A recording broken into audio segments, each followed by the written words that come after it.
Hola mortales, ¿qué tal estáis?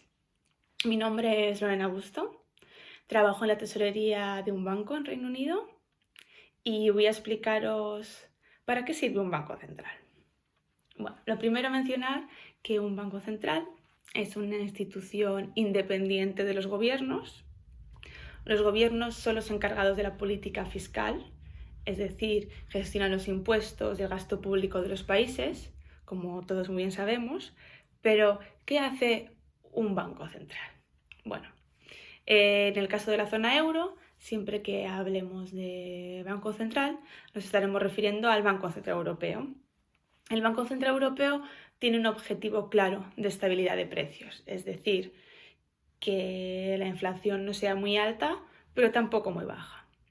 Pero otro de sus objetivos es la ayuda al crecimiento de la economía en épocas de ralentización. Entonces, ¿de qué se vale para conseguir estos objetivos? Bueno, pues al igual que los gobiernos tienen impuestos y gasto público, el Banco Central tiene tipos de interés de referencia y base monetaria. Entonces, ¿qué ha hecho un banco central tradicionalmente? Bueno, pues ha prestado a las entidades crediticias a esos tipos de interés de referencia y las entidades crediticias han sido las que, a través de esa inyección de liquidez, han aumentado el préstamo a los ciudadanos, a la economía real. Pero ¿qué pasa cuando los tipos de interés son cero o negativos? ¿Cómo puede un banco central hacer más atractiva esa liquidez para las entidades de crédito? Bueno, pues ese fue el caso del 2008-2009, de la anterior crisis, y en aquel momento pues se diseñaron unas nuevas medidas que ahora en el 2020 pues se han implementado de nuevo de manera más rápida porque ya estaban aprobadas. Entonces esas medidas se pueden resumir en tres. La primera es similar a la actuación tradicional de un banco central. Ha habido bajadas de tipos de interés en otros bancos centrales como el de Inglaterra o la Reserva Federal de Estados Unidos.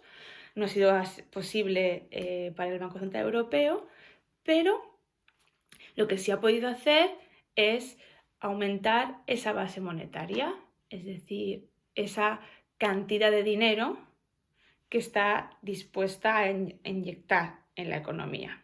¿Cómo lo ha hecho? Bueno, pues lo ha hecho de manera que los préstamos que hagan las entidades de crédito, en vez de ser a corto plazo, a 3 días, van a ser a más largo plazo, con lo cual eso es novedoso, y también pues la cantidad de dinero que va a poner a disposición. Entonces, eso a través de las entidades de crédito se traspasará a la economía real. Otra medida novedosa que surgió después de la anterior crisis fue que los bancos centrales, y en este caso el Banco Central Europeo, va a comprar la deuda pública que emitan los gobiernos. Obviamente en épocas de crisis los gobiernos se endeudan y necesitan buscar financiación. Entonces el Banco Central Europeo va a financiar a los gobiernos y de esta forma los gobiernos van a poder ayudar al total de la economía. Y la última de las medidas que puede ser más novedosa es que al igual que los gobiernos emiten letras del Tesoro o bonos del Estado, las empresas también emiten pagarés o bonos que en este caso también van a ser adquiridas por el Banco Central, de manera que el Banco Central va a inyectar directamente dinero a las empresas a través de los mercados financieros. De esa forma es como un banco central hace las famosas inyecciones de liquidez en la economía, o a qué se refieren con las compras de renta fija en las noticias.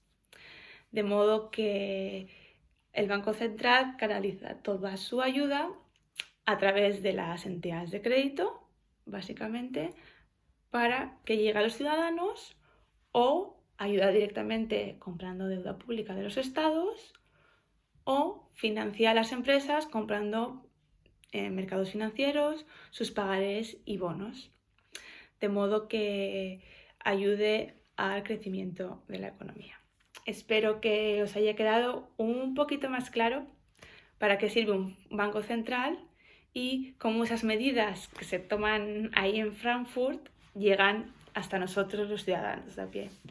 Un saludo y espero vernos pronto. Hasta luego.